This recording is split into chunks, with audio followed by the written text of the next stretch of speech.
Zaman ni adab dah habis. Anak-anak dah tak hormat orang tua. Orang tua tidak dihormati oleh orang lebih muda. Seolah-olah manusia sudah hilang tamadunnya. Marah, benci menjadi mainan dalam masyarakat sekarang. Kita melihat keruntuhan ini, keruntuhan moral umat akhir zaman. Anak-anak kita tidak menghormati kita sebagai seorang ayah. Kadang-kala anak-anak kita tengking kita, tuan-tuan. Mereka lalu di hadapan kita seolah-olah kita sebagai tunggul yang buruk. Mereka tidak menghormati kita pun. Mereka tak tahu menilai jasa kita. Seorang ayah, dia tidak pernah berhenti memikirkan tentang anak-anaknya. Sehinggalah mata dia terpejam dan badan dia rebah ke bumi.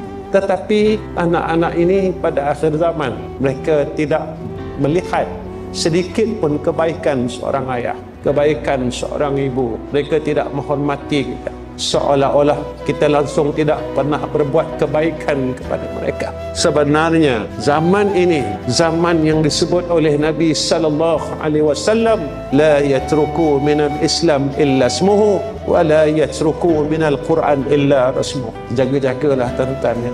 Zaman ni kalau kita hilang keluarga, pedih, sakit. Jangan kata saya boleh duduk seorang-seorang tau. Jangan ingat aku boleh duduk seorang-seorang. Jangan tau. Ya, kena ingat yang situ.